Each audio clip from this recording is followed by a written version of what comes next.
వేదిక మీద ఉన్న గీతాకి, వేదిక ముందు ఉన్న అంజలికి, గీతా అంజలికి స్వాగతం, సుస్వాగతం. అలాగే మరి ఈ గీతాంజలిని ఆశీర్వదించడానికి 10 years బ్యాక్ కొంతమంది గెస్టులు వస్తే ఆఫ్టర్ 10 years తర్వాత మళ్ళీ ఈ రోజున ఇంతమంది డైరెక్టర్లు రావటం, మా గోపి, అలాగే బాబీ, అలాగే మా బుచ్చిగారు, అలాగే మా మచ్చ రవి, ఇక చాలామంది గెస్టులు, అలాగే శ్రీ విష్ణు కూడా, తను లక్కీ హ్యాండు, గోల్డెన్ హ్యాండు, అలాగే మా మ్యూజిక్ డైరెక్టర్, మా డైరెక్టర్ అమెరికా నుంచి ఎక్స్పోర్ట్ అయ్యాడు అబ్బాయి, నవనవలు ఆడుతున్నాడు ఇప్పుడే. తను ఫస్ట్ డే కలవగానే అన్నయ్య అయిపోయిన తర్వాత మాట్లాడుకుందాం.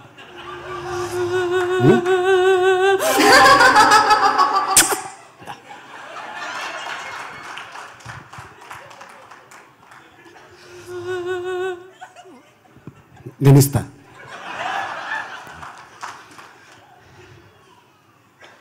నేను నిజంగానే మా నాన్నగారు టైలరు, బట్టలు కుట్టి పలానా వీధిలో పలానా వెంకట్రావు గారు ఉంటారు, ఇచ్చేసి వచ్చారా అనేవాడు.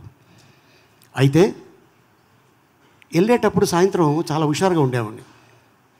వచ్చేటప్పుడు రాత్రి 10-11:30 10-11 ఆ టైంలో రోడ్డు మీద ఎవరు ఉండేవాడు కాదు. ఒక టెంపుల్ ఉండేది, తర్వాత చర్చ్ ఉండేది, అది దాటితే మసీదు ఉండేది. అక్కడి నుంచి మా ఇంటికి వెళ్ళేవాడిని. చిన్న సందులో ఎంటర్ అయితే కటిక చీకటి. అక్కడ మాత్రం నాకు కొద్దిగా ఒక ప్రాంతంలో ఉనికేది.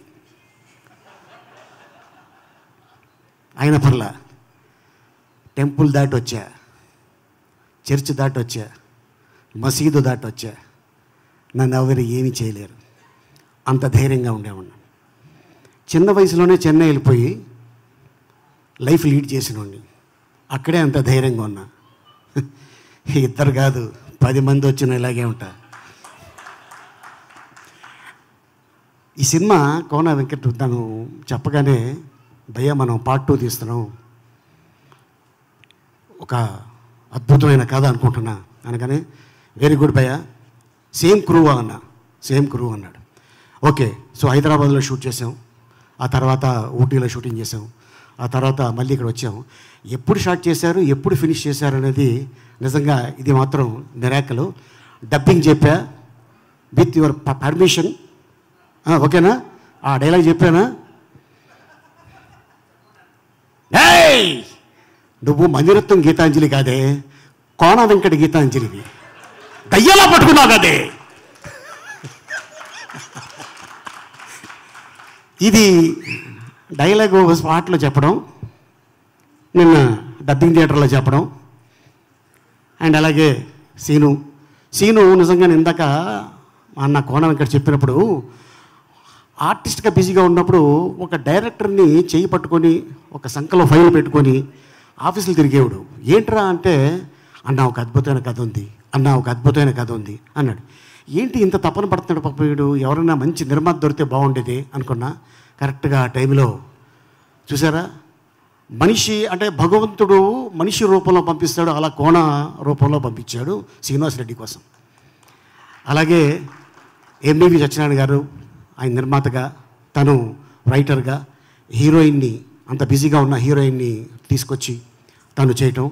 ఏంటో ఫస్ట్ సినిమా మనం కలిసి చేసాం ఫోటో, ఆ తర్వాత మసాలా సినిమా చేసాం, ఆ తర్వాత గీతాంజలి చేసాం, బలుపు చేసాం, మళ్ళీ ఇప్పుడు ఈ గీతాంజలి 2 చేసాం. ఒక నిర్మాతకి ఎస్ అన్నీ హిట్టే. అయితే ఒక నిర్మాతకు కానీ ఒక డైరెక్టర్కి కానీ ఒక సినిమా హిట్ అయితే ఒక 100 మంది టెక్నీషియన్స్ 3 నెలల పాటు ఫుడ్ తింటారు.